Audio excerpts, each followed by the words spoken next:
अत्याचारों का मुद्दा है, बहुत सारे मुद्दे हैं, लोकल मुद्दे हैं। दिल्ली में तो बहुत सारे मुद्दे हैं, जैसे शराब में घोटाला हुआ है, अभी जो चंदा में घोटाला हुआ है। ये घोटालेबाज सरकार है, पूंजीवादियों की सरकार है। बहुजन समाज पार्टी हमेशा इस देश के बहुजनों को मेन धारा में लेकर आना चाहती है। एजुकेशन की बात करती है, जो एजुकेशन खत्म कर दिया इन्होंने, जो इन्होंने वादे किए थे वो वादे पूरे नहीं किए। आज भी फिर गारंटी दे रहे हैं। किस चीज़ की गारंटी? गारंटी तो संविधान देता है, और एक आदमी देश का प्रधानमंत्री होकर देश के लोगों को गारंटी दे रहा है। गारंटी क्या दे रहे हैं कि हम तुम्हें 5-5 किलो अनाज देने का काम करेंगे। ये गारंटी थोड़ी होती है। संविधान क्या गारंटी देता है? हम तुम्हें न्याय, समता, स्वतंत्रता, भाईचारे का माहौल देंगे। हम तुम्हें इस देश के अंदर शिक्षा देने का काम करेंगे, रोजगार देने का काम करेंगे, आपको सुरक्षा देने का काम करेंगे। न्याय कौन देता है? न्याय तो हमें संविधान देने का काम करते हैं। संविधान को बचाने की बात नहीं करेंगे, संविधान को खत्म करने की बात करते हैं। इनके मिनिस्टर कहते हैं हम संविधान को खत्म करेंगे। 400 अगर पार हो जाएंगे तो संविधान को खत्म कर देंगे। जो इंसान संविधान को खत्म करना चाहते हैं वो कौन सी गारंटी देगा? दोस्तों, अगर आपको भी लगता है कि लोकसभा चुनाव 2024 में मायावती को होना चाहिए प्रधानमंत्री का चेहरा, तो आप अभी इस वीडियो को लाइक, चैनल को सब्सक्राइब करके रख लीजिए और कमेंट में जय भीम जरूर लिखिएगा।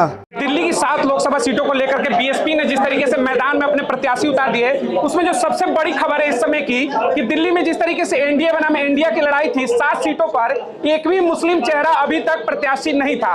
लेकिन बीएसपी ने मास्टर स्ट्रोक खेलते हुए यहाँ पर जो सबसे बड़ा प्रत्याशी उतारा, पहले नंबर पर चांदनी चौक लोकसभा क्षेत्र 1 से एडवोकेट अबुल कलाम आजाद को, यानी कि मुस्लिम समाज से कोई पहला प्रत्याशी दिल्ली के अंदर आया है तो बीएसपी ने उतारा है। ये बड़ा मास्टर स्ट्रोक है। चलिए उस पर शुरुआत करते हैं कि इसका कितना बड़ा फायदा होने वाला है। सर, जिस तरीके से मुस्लिम चेहरे की बात करते हैं, ना इंडिया गठबंधन की तरफ से ना एनडीए की तरफ से, बीएसपी का पहला चेहरा जो है वही मुस्लिम प्रत्याशी, क्या लग रहा है इस तरीके से जो दलित मुस्लिम समीकरण है वो बीएसपी के साथ बनेगा? नहीं, बिल्कुल डेफिनेटली मिलेगा। जैसे बहन जी ने आपने देखा उत्तर प्रदेश में भी जैसे मुस्लिम समाज को हमने भागीदारी दी है, वैसे दिल्ली में भी जितने भी हमारे लोग हैं उन्होंने डिसाइड करा है कि मुस्लिम समाज को हमें भागीदारी देनी है। केवल एक नहीं, 2 लोग बनाए हैं, अभी और भी एक आने वाले हैं, शायद उनको भी प्रत्याशी बनाएंगे। तो मुस्लिम समाज को हम भागीदारी देते हैं और हमारा नारा भी है, जिसकी जितनी संख्या भारी उतनी हिस्सेदारी। तो बहुजन समाज पार्टी तो बहुजन समाजों की समझ की पार्टी है, प्रत्येक समाज को देती है। आपने देखा मुस्लिम समाज को दिया है, पाल समाज को दिया है जो ओबीसी है, दलित समाज को दिया है और बौद्धिस्ट को दिए हैं। तो सारे लोगों को हमने भागीदारी दी है। तो ये तो बहुजन समाज पार्टी की पहचान है। दिल्ली में जिस तरीके से एनडीए और एनडीए दोनों ने प्रत्याशी उतारे हैं, वहीं अगर हम बात करते हैं तो आजाद समाज पार्टी की तरफ से भी प्रत्याशी घोषित हो चुके हैं। आप अपनी प्रमुख लड़ाई किससे मानते हैं? क्या आपको लगता है कि चंद्रशेखर रावण की पार्टी कुछ दिल्ली में अपना करेगी, या फिर आपकी लड़ाई सीधे कांग्रेस और बीजेपी है? नहीं, देखो, हमारी जो लड़ाई है वो मुद्दों के साथ में लड़ाई है। मुद्दे हम लड़ाई है, हम चाहते हैं कि जो देश में देश का संविधान है, जो एजुकेशन की बात है तो एजुकेशन पे कोई बात नहीं करता है, रोजगार पे कोई बात नहीं करते हैं, न्याय पे कोई बात नहीं करते हैं। तो हमारी जो प्रमुख लड़ाई है वो न्याय की लड़ाई है, रोजगार की लड़ाई है और शिक्षा की लड़ाई है। तो हमारी लड़ाई तो डायरेक्ट उन लोगों से जो संविधान को खत्म करना चाहते हैं। भाई, हमारी लड़ाई तो उन लोगों से जो बाबा साहब डॉक्टर अम्बेडकर के संविधान को खत्म करना चाहते हैं। संविधान को खत्म कौन करना चाहते हैं? वो ताकतें खत्म करना चाहती हैं तो इस देश में पूंजीवादियों को सपोर्ट करती हैं, तो वो बीजेपी है, आरएसएस है। तो हमारी लड़ाई तो बीजेपी आरएसएस के साथ। लगातार दिल्ली में जिस तरीके से दलित उत्पीड़न है या फिर मुस्लिम समाज के अत्याचार की घटनाएं सुनने में आती हैं, क्या चुनाव में प्रमुख मुद्दा आप लोग ये बनाएंगे इस बार लोकसभा में? अत्याचारों का मुद्दा है, बहुत सारे मुद्दे हैं, लोकल मुद्दे हैं। दिल्ली में तो बहुत सारे मुद्दे हैं, जैसे शराब में घोटाला हुआ है, अभी जो चंदा में घोटाला हुआ है। ये घोटालेबाज सरकार है, पूंजीवादियों की सरकार है। बहुजन समाज पार्टी हमेशा इस देश के बहुजनों को मेन धारा में लेकर आना चाहती है। एजुकेशन की बात करती है, जो एजुकेशन खत्म कर दिया इन्होंने, जो इन्होंने वादे किए थे वो वादे पूरे नहीं किए। आज भी फिर गारंटी दे रहे हैं। किस चीज़ की गारंटी? गारंटी तो संविधान देता है, और एक आदमी देश का प्रधानमंत्री होकर देश के लोगों को गारंटी दे रहा है। गारंटी क्या दे रहे हैं कि हम तुम्हें 5-5 किलो अनाज देने का काम करेंगे। ये गारंटी थोड़ी होती है। संविधान क्या गारंटी देता है? हम तुम्हें न्याय, समता, स्वतंत्रता, भाईचारे का माहौल देंगे। हम तुम्हें इस देश के अंदर शिक्षा देने का काम करेंगे, रोजगार देने का काम करेंगे, आपको सुरक्षा देने का काम करेंगे। न्याय कौन देता है? न्याय तो हमें संविधान देने का काम करते हैं। संविधान को बचाने की बात नहीं करेंगे, संविधान को खत्म करने की बात करते हैं। इनके मिनिस्टर कहते हैं हम संविधान को खत्म करेंगे। 400 अगर पार हो जाएंगे तो संविधान को खत्म कर देंगे। जो इंसान संविधान को खत्म करना चाहते हैं वो कौन सी गारंटी देगा? यानी आप चुनाव में इसे प्रमुख मुद्दा बनाएंगे दिल्ली के लोकसभा में, जिस तरीके से संविधान के ऊपर चर्चा हो रही है बदलेंगे 400 आएगी तो? बिल्कुल मुद्दा है। संविधान को बदलने की जो बात कर रहे हैं, इनकी जो मंशा है हमारे अधिकारों को खत्म करने की, वो मुद्दा है। रोजगार का मुद्दा है, करप्शन का मुद्दा है और जो शिक्षा है उसका मुद्दा है। ये मुद्दे हैं, ये मुद्दे होने चाहिए। जिसमें इंसान को क्या चाहिए? इंसान को एजुकेशन चाहिए, न्याय चाहिए, उसको रोजगार चाहिए, उसको सम्मान चाहिए। ये तीनों चीजें नहीं रहे। दिल्ली बीएसपी के जो समर्थक है उनके लिए क्या मैसेज होगा आपका? देखा, आपके चैनल के माध्यम से मैं केवल ये कहना चाहता हूँ कि देखिए, बहुजन समाज पार्टी इस देश में महिलाओं की, नौजवानों की, किसानों की, कामगारों की, उनके मान सम्मान की लड़ाई लड़ रही है, संविधान को बचाने की लड़ाई लड़ रही है। बाबा साहब डॉक्टर अम्बेडकर के सपनों का भारत बनाना चाहती है। इसलिए किसी को हराने के लिए किसी को जिताने की बात मत कीजिए, अपनी पार्टी को जिताइए। बहुजन समाज पार्टी मात्र एक पार्टी है, ओनली बहन जी उसकी नेता है। बहन जी इस देश में संविधान संविधान को सुरक्षित कर सकते हैं। बहुजन समाज पार्टी देश में संविधान को सुरक्षित करती है और कोई ऐसी पार्टी नहीं है जो संविधान को सुरक्षित कर सकती है। अगर देश में संविधान सुरक्षित रहेगा तो आपका मान सम्मान, आपका न्याय, आपकी शिक्षा, आपका रोजगार सब सुरक्षित रहेगा। अगर संविधान सुरक्षित नहीं रहेगा तो कुछ भी सुरक्षित नहीं रहेगा। आखिरी जो सीट बची है कब तक अनाउंसमेंट है? 2 दिन में कर देंगे। वो भी वहाँ कैंडिडेट ज्यादा है इसलिए नहीं कर पाए, तो उनमें डिसाइड करें जो सबसे अच्छा कैंडिडेट होगा उसको कब करें। सर, जिस तरीके से लगातार नरेंद्र मोदी की जो टीम है लगातार संविधान को लेकर चर्चा है और इनकी 400 सीट अब की पार हुआ तो संविधान बदलेंगे, खुली चुनौती है, कैसे देखते हैं आप इसे?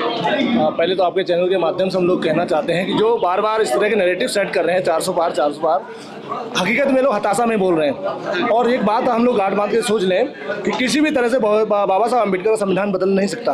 ये लोग कितनी भी ताकत लगा लें, बहुजन समाज इतना ताकतवर हो गया, समझ गया है, और इसी बलबूते आदरणीय बहन जी ने इस बहुजन समाज की ताकत पूरे देश में अकेले चलकर इकट्ठा करने का काम किया। जो लोग 400 बात कर रहे हैं, अभी पीछे एक इंटरव्यू में अमित शाह कह रहे थे कि 300 नहीं आ रही हैं, या उस पत्रकार ने पूछ लिया कहाँ से 400 आ रही हैं, तो उसका वो पूरा कैलकुलेशन नहीं बता पाए। तो ये इनका नैरेटिव है, इससे समाज जो बहुजन समाज एकजुट हो रहा है, SC ST OBC एकजुट हो रहा है, साथ में दलित समाज और जो मुस्लिम समाज है उनका कम्बिनेशन बन रहा है। तो हमारे लिए जो 400 का नारा दे रहे हैं, कभी कुछ दे रहे हैं, तो इससे बहुजन समाज की आंखें खुल रही हैं कि ये जो भाजपा की सरकार है, जो आम आदमी पार्टी की सरकार है, कांग्रेस है, ये सारे के सारे संविधान विरोधी हैं, आरक्षण विरोधी हैं, गरीब विरोधी हैं, दलित विरोधी हैं, संविधान विरोधी है, गरीब विरोधी, आरक्षण विरोधी। एक सवाल देखिए बनता है, इस समय मैदान में दिल्ली के नीले झंडे 2 आ चुके हैं, क्या लगता है कि आप अपने मतलब जो समाज है आपका उसको मैसेज कैसे जाएगा? चंद्रशेखर रावण भी मैदान में है और आपकी पार्टी ने भी आज अनाउंसमेंट कर दिया, असली बहुजन कौन, कैसे क्लियर होगा? मानव श्री काशीराम साहब ने बाबा साहब अम्बेडकर की बात को माना। इस देश में संविधान, बाबा साहब ने कहा, बाबा साहब का सिंबल था हाथी, उस हाथी को मानव श्री काशीराम साहब लेके आए। मानव साहब ने कहा कि जिस झंडे पर हाथी निशान हो और बाबा साहब अम्बेडकर की फोटो, वही बहुजन समाज पार्टी का सबसे बड़ा प्रतीक है और इन बहुजनों का प्रतीक है। ऐसे तो बहुत सारी पीली चीजें होती हैं, तो हर पीली चीज सोना नहीं होती। इसीलिए बहुजन समाज पार्टी का जो हाथी इस पर चुनाव चिन्ह है, वही इस देश में बहुजनों का सबसे बड़ा शक्तिशाली दल है और वही प्रमुख दल है। दिल्ली की 7 सीटों पर आप क्या चंद्रशेखर रावण को चुनौती मानते हैं या फिर लग रहा है कि नहीं कांग्रेस और बीजेपी से ही लड़ाई होगी सीधी? नहीं, हमारी किसी से चुनौती नहीं। बहुजन समाज पार्टी अपने असूलों पर अपने समाज के गरीब कमजोर वर्ग के लोगों की लड़ाई लड़ रही है। इस देश में जो SC ST OBC का जो आरक्षण छीना जा रहा है, उनके हकों की लड़ाई लड़ रही है। और जो आदरणीय बहन जी ने काम करके दिए वो हम समाज को बताकर इस समाज को दोबारा से एकजुट करने का काम कर रहे हैं। हमारी लड़ाई मुद्दों की लड़ाई है जो बहुजन समाज पार्टी लड़ रही है। कह रही है कि भाई तुम लोग बेरोजगारी दूर क्यों नहीं कर रहे, महंगाई दूर क्यों नहीं कर रहे, इस देश में जो SC ST OBC पर जो अत्याचार शोषण हो रहे वो दूर क्यों नहीं कर रहे, उनकी सुरक्षा की बात क्यों नहीं कर रहे। नौजवान जो पेपर भरता है और उसका पेपर लीक हो जाता है, ये जिम्मेदारी सरकार की थी। इसका सरकार की जो लीकेज कार्यक्रम है उसको हम लोग खत्म करने की बात कर रहे हैं। तो जो मुद्दे हैं उन पर मूल पर हम लोग बात करेंगे दिल्ली में, और दिल्ली में तो बहुत सारे मुद्दे हैं। अभी हमारे पत्रकार महोदय बहुत सारे आप प्रेस में पूछ रहे थे कि आदरणीय बहन जी ने जब यहाँ पर दलित बच्ची के साथ बलात्कार होकर मार दिया जाता है तो बहुजन समाज पार्टी के प्रभारी होने के नाते मैं यहाँ से गया। आदरणीय बहन जी ने अगले दिन उस पर ट्वीट किया। इधर सावा डेयरी में जब एक बालिका को हत्या कर दी जाती है किसी समाज द्वारा, तो आदरणीय बहन जी ने हम लोगों को आदेश दिया, हम लोग वहाँ पर गए। दिल्ली में जब ऋतु यहाँ पर बैठी थी धरने पर, बहुजन समाज पार्टी के कार्यकर्ता बढ़कर उनके धरना प्रदर्शन मजबूती देने के गया। ये ना कहें कि बहुजन समाज पार्टी जाती नहीं, कॉन्स्टिट्यूशनली जहाँ पर बात होती है बहुजन समाज पार्टी वहाँ पर ईमानदारी से समाज और बहुजन नेतृत्व करती है, इसमें कोई दोहराई नहीं। और रही बात मुद्दों की, मुद्दे बहुत सारे हैं दिल्ली में। इस समय वर्तमान की जो सरकार है आम आदमी पार्टी, मुफ्त की बिजली, मुफ्त का पानी एक बड़ा मुद्दा है जिस पर ये बहुजन समाज के बड़ा वोटर उधर लाभान्वित है। क्या लग रहा है वापसी करेगा, घर वापसी होगी, BSP के साथ आएगा इस बार? बिल्कुल आएगा। आप ये देखिए, एक डकैत था जिसने 55 साल दिल्ली में और पूरे देश में राज किया, उस डकैत को हटाने के दूसरा डकैत आ गया। दोनों डकैत मिलकर दिल्ली में लूटने के चारों चक्कर में है। दूसरा एक जो महा डकैत है जिसने इलेक्टोरल बोर्ड के द्वारा दिखा दिया कि देश में कितना उन्होंने भ्रष्टाचार किया 1 नंबर का। तो वो आप देखो, दिल्ली में 7 लोकसभा थी, 6 के 6 उनको बदलने पड़े। इसका मतलब वो सारे के सारे 10 साल तक दिल्ली को चुरा कर भाग गए, उनके जो जितने MP थे।